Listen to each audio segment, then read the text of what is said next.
Which language would you prefer to speak? На русском. Russian. Да. I passed on information about roughly 10 tanks. Там-то и там-то прошли танки. These are the lesser-known news stories of the Ukraine war for Tuesday, December 23rd, 2025. A recent video from Radio Free Europe / Radio Liberty shows an interview with a Ukrainian woman from Kherson who is only identified by her first name, Irina.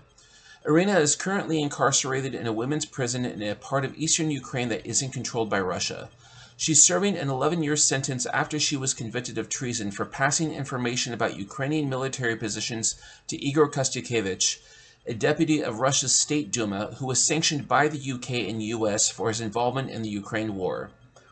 The prison where Irina is serving her sentence also houses other convicted female collaborators, but many of these women maintain their innocence.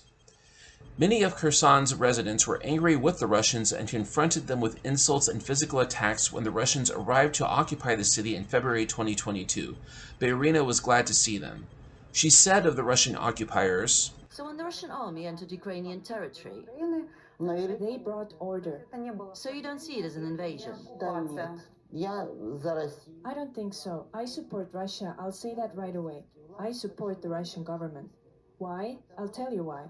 Because I respect their laws specifically. Those laws are a part of our laws. They come from Soviet legislation. You can read it yourself. Советского закона.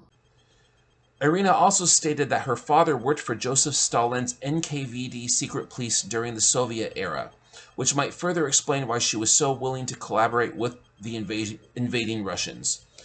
Irina admits that she passed on information of about 10 Ukrainian tanks to Kostyukevich and even knitted socks for the Russian soldiers. She was eventually arrested after Ukrainians took back control of Kherson in November 2022. Irina hopes to be freed and go to Russia eventually under Ukraine's I Want to Be With My People project, which allows some people who have been found guilty of collaborating with the Russians to be exchanged with Russian prisoners of war. Despite Irina's praise of the Russians, many other Ukrainian citizens living under Russian occupation have reported war crimes along with mismanagement by the local occupation authorities. India's foreign minister has confirmed that Russia is actively recruiting Indian soldiers to fight in the war in Ukraine. This news comes from a Telegram post from the I Want to Live project, which further explains that more than 200 Indian soldiers are known to have been sent to Ukraine's combat zones, and 26 of these soldiers have been killed in battle. 7 other recruits were reported missing. Another post from earlier this month shows the video of a prisoner of war from India who pleaded with his government to secure his release and repatriation to his home country. My name is Mezha. I'm from India, Morbi city. Now I'm in the Ukrainian military jail because I write the war contract for Russia-Ukraine war, because I also sitting in the Russian jail. I also don't want to sit in the Russian jail. That's why I write the contract for Russia-Ukraine war and catch the Ukrainian territory. Now I know about the President Putin, President of Russia. He came in India to meet my government. Also want to tell my government to conversation with Vladimir Putin from President of Russia to returning me at home. Now come back home. This next news story comes from a video from Ukraine's 4th Operational Rubizh Brigade, and it shows 8 Russian soldiers who were recently captured somewhere in the Pokrovsk direction.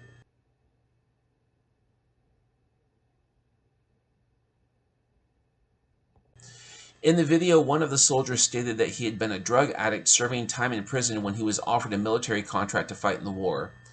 Another soldier explained that he signed a military contract after getting drunk with friends.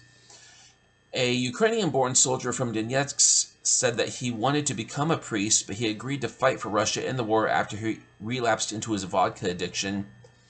And then a man from Uzbekistan who moved to Chelyabinsk, Russia, explained that he was serving time in prison for killing a man when he was offered an early release for agreeing to fight in the war. More residents have been evacuated from Ukraine's embattled Sumy border region. According to Mezha, more residents who initially refused to leave the settlement of Krasnopilya in the Sumy border region have been transported in armored vehicles to a safer location. The region continues to experience heavy Russian attacks almost daily. Evacuation from Krasnopilya is still voluntary, and anyone who wishes to be evacuated can submit an application. In another part of the Sumy region near Krasnopilya, the publication Suspilne reports that Russian soldiers entered the village of Hrabovske and kidnapped 50 civilian residents on the night of December 20th. And the village is not considered to be a major strategic point for the Russians, and it's believed that the civilians were taken for a, quote, political or information attack. Viktor Tregubov, head of the Communications Department of Ukraine's Joint Forces Group, gave an interview with the news outlet the next day to explain the situation. Вчора ввечері вночі зайшли підрозділи російської 36-ї бригади і намагалися створити зону інфільтрації до кілометру, саме в районі цього села. Зайшли в тому числі в саме село і вивезли звідти до 50 осіб, здебільшого чоловіків, цивільного населення. Це були люди, що відмовилися від евакуації свого часу, бо село в цілому було евакуйоване, воно зовсім прикордонне, воно безпосередньо знаходиться на кордоні, менш там, власне, менше там 2 кілометрів від селому довелося пройти. От і вночі там тривали бойові дії, і зараз вони тривають, заходи по витісненню росіян звідти. Але ситуація, знов-таки, з точки зору гуманітарного права є абсолютним військовим злочином. Ситуація є фактично просто викраденням цивільних. І вона ще раз підкреслює необхідність евакуюватися безпосередньо з зони бойових дій, безпосередньо з російського кордону.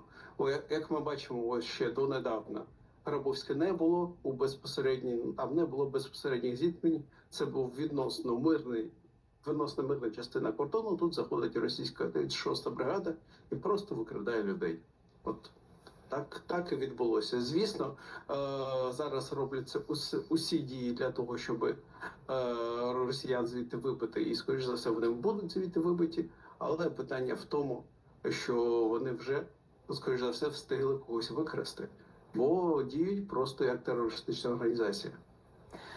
Suspilne also reported that the kidnapped civilians were mostly men and that no children were taken. And for the last story, I just want to show you some photos of some of the public Christmas trees that have been lit up around Ukraine. Even as the war in Ukraine continues into its 4th year, some cities in different parts of the country still feature public Christmas tree lightings to show defiance and a sense of normalcy in uncertain times. Public Christmas tree lightings have been prominent annual events in Ukraine since the fall of the Soviet Union and the regaining of Ukraine's independence, and this year is no exception in some of Ukraine's biggest cities. So that is it for today's news briefs. I'm going to take a little bit of a break until after Christmas, so I'll be back to making more videos after Christmas. I wish you all a Merry Christmas, Happy Holiday Season, and I will see you all in a future video. Thanks, take care.